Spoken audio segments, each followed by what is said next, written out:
para entender a passagem das eras, nós comprimimos todo o tempo em um único ano cósmico, com o Big Bang em 1º de janeiro.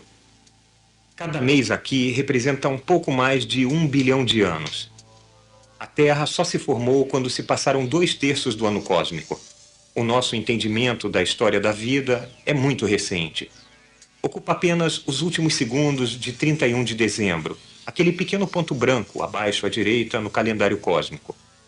O que aconteceu na Terra pode ser mais ou menos típico da evolução da vida em muitos mundos, mas, em seus detalhes, a história da vida na Terra é provavelmente única em toda a galáxia Via Láctea. Os segredos da evolução são tempo e morte. Tempo para a lenta acumulação das mutações favoráveis e morte para dar lugar a novas espécies. A vida na Terra surgiu em setembro no calendário cósmico, quando nosso mundo, ainda violentamente machucado e cheio de crateras por sua origem violenta, podia parecer um pouco com a Lua.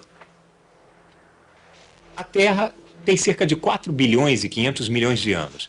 No calendário cósmico, ela se condensou de gás e poeira interestelares por volta de 14 de setembro. Sabemos pelo registro fóssil que a origem da vida aconteceu logo depois, talvez por volta de 25 de setembro, mais ou menos. Provavelmente em lagos e oceanos da Terra primitiva. As primeiras coisas vivas não eram tão complexas quanto um organismo unicelular, que já é uma forma bem sofisticada de vida. Não, os primeiros agitos de vida eram muito mais humildes e aconteceram no nível molecular. Naqueles dias iniciais, os raios e a luz ultravioleta do Sol estavam quebrando as moléculas simples ricas em hidrogênio na atmosfera primitiva e os fragmentos das moléculas se recombinaram espontaneamente em moléculas cada vez mais complexas. Os produtos desta química primitiva foram dissolvidos nos oceanos, formando um tipo de sopa orgânica com um aumento gradual de complexidade, até que, um dia, acidentalmente, surgiu uma molécula que era capaz de fazer cópias grosseiras de si mesma, usando como blocos de montar as outras moléculas da sopa. Isso foi o ancestral do DNA, a molécula mestra da vida na Terra. Ela é feita de 4 partes moleculares diferentes chamadas nucleotídeos, que constituem as 4 letras do código genético, a linguagem da hereditariedade. Cada um dos nucleotídeos, os degraus na escada do DNA, é de uma cor diferente neste modelo. As instruções passadas são diferentes para organismos diferentes, por isso organismos diferentes são diferentes. Bom, uma mutação é uma mudança de um nucleotídeo, uma escrita errada das instruções genéticas. A maioria das mutações escreve bobagens genéticas, como era de se esperar, porque são aleatórias. São inofensivas para a próxima geração. Mas pouquíssimas, acidentalmente, fazem mais sentido do que as instruções originais e ajudam a evolução da vida. O DNA é aproximadamente 1 bilhão de vezes menor do que vemos aqui. Na verdade, cada uma destas coisas que parecem um pedaço de fruta é um átomo. Sem as ferramentas da ciência, a maquinaria da vida seria invisível.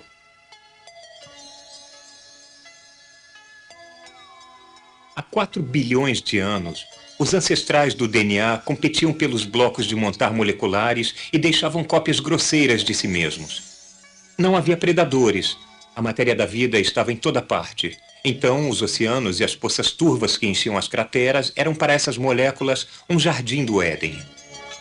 Com a reprodução, mutação e seleção natural, a evolução das moléculas vivas estava acontecendo.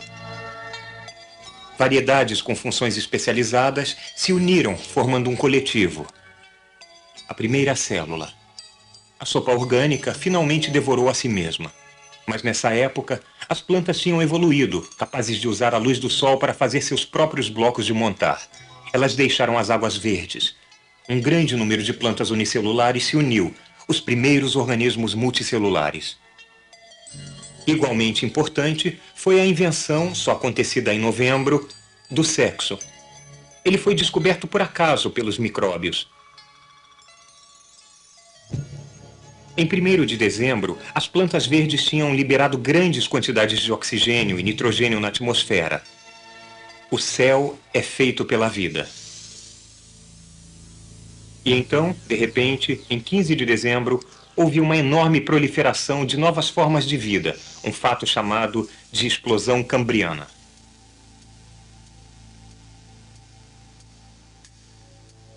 Sabemos pelo registro fóssil que a vida surgiu logo depois da formação da Terra, sugerindo que a origem da vida pode ser um processo químico inevitável em incontáveis planetas como a Terra através do cosmos. Mas na Terra, em quase 4 bilhões de anos, a vida não avançou além das algas. Então, talvez formas mais complexas de vida sejam mais difíceis de evoluir, mais difíceis do que a própria origem da vida. Se isto está certo, os planetas da galáxia podem estar cheios de micro-organismos, mas grandes animais, vegetais e seres pensantes podem ser comparativamente raros. Em 18 de dezembro, havia vastas multidões de trilobitas se alimentando do fundo do oceano e criaturas em forma de lula com suas conchas multicoloridas estavam por toda parte. Nós sabemos o bastante para esboçar alguns detalhes subsequentes. Os primeiros peixes e os primeiros vertebrados apareceram em 19 de dezembro. As plantas começaram a colonizar a Terra em 20 de dezembro. Os primeiros insetos alados voaram em 22 de dezembro. E nesta data também apareceram os primeiros anfíbios, criaturas como os peixes dipnoicos, capazes de sobreviver tanto na terra quanto na água. Os nossos ancestrais diretos agora estavam deixando os oceanos para trás. As primeiras árvores e os primeiros répteis evoluíram em 23 de dezembro, dois desenvolvimentos evolutivos surpreendentes. Nós somos descendentes de alguns desses répteis.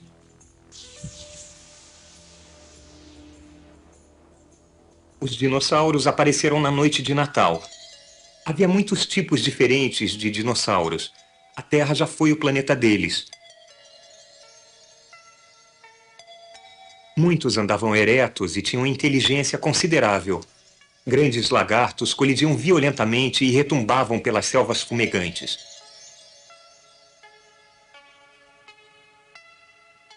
Sem ser notada pelos dinossauros, uma nova criatura, cujos filhotes nasciam vivos e indefesos, estava fazendo sua tímida estreia.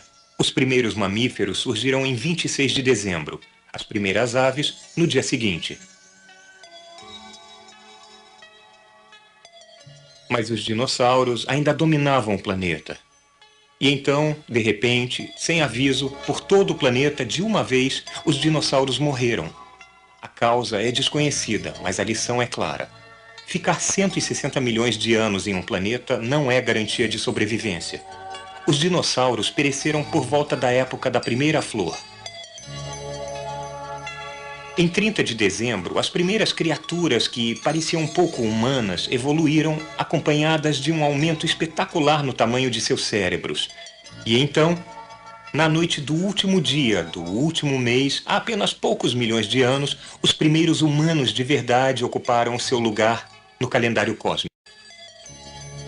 O registro escrito da história humana ocupa apenas os últimos 10 segundos do ano cósmico. Agora veremos de perto quem eram nossos ancestrais.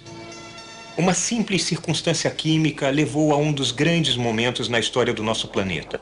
Havia muitos tipos de moléculas na sopa primordial. Alguns foram atraídos pela água por um lado e repelidos por ela por outro. Isso os uniu em uma minúscula concha esférica anexa, como uma bolha de sabão que protegia o interior.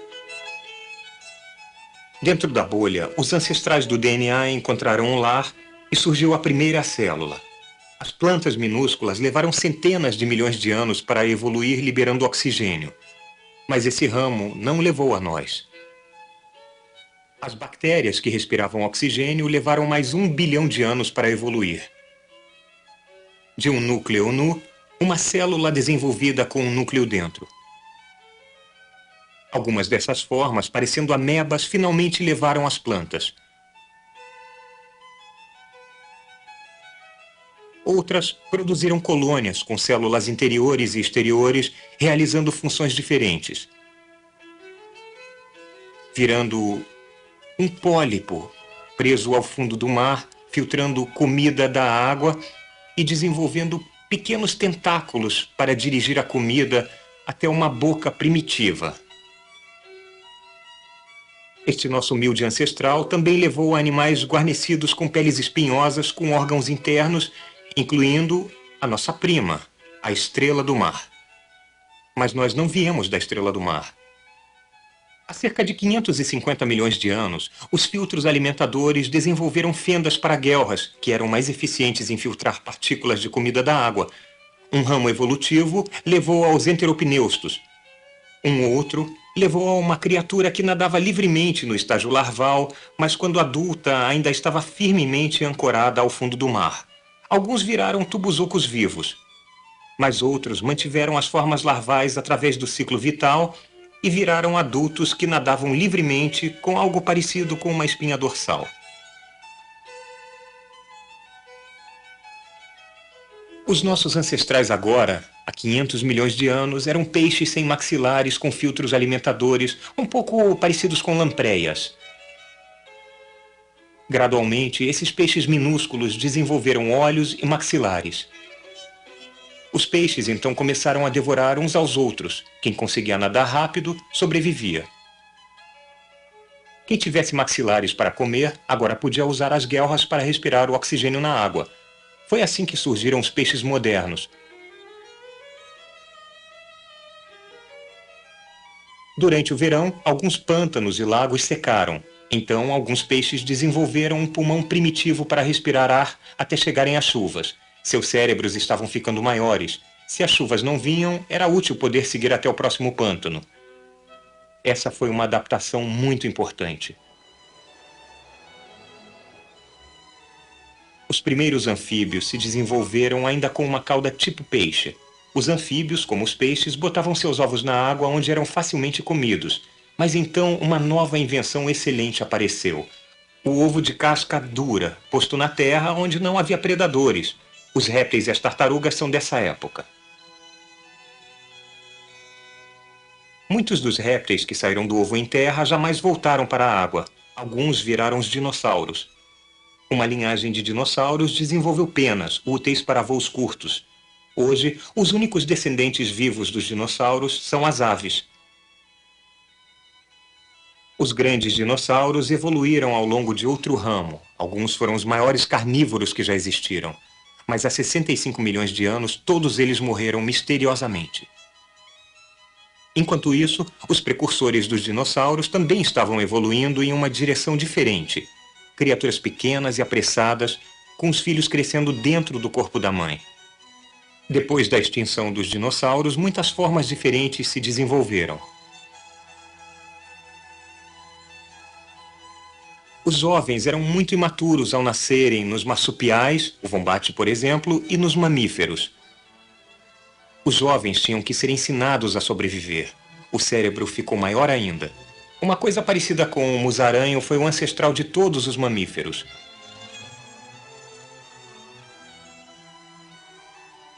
Uma linhagem foi para as árvores, desenvolvendo a destreza, visão estéril, cérebros maiores e uma curiosidade sobre o seu ambiente. Alguns viraram babuínos. Mas não é essa a linhagem até nós. Os macacos e os humanos têm um ancestral comum recente. Osso por osso, músculo por músculo, molécula por molécula, quase não há diferenças importantes entre os macacos e os humanos. Ao contrário do chimpanzé, os nossos ancestrais andavam eretos, liberando as mãos para empurrar, segurar e experimentar. Ficamos mais inteligentes, começamos a falar.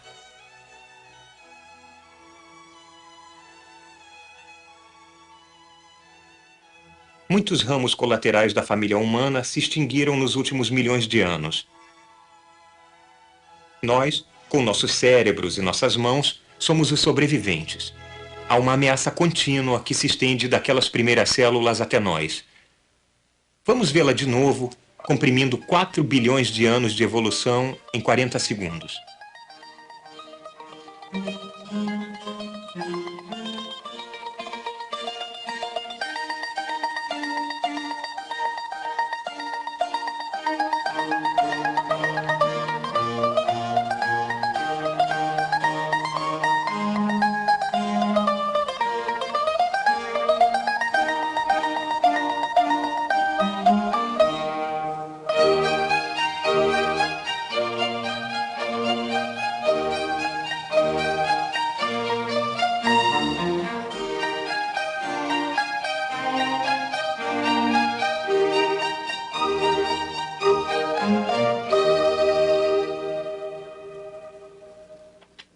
Estas são algumas das coisas que as moléculas fazem depois de 4 bilhões de anos de evolução.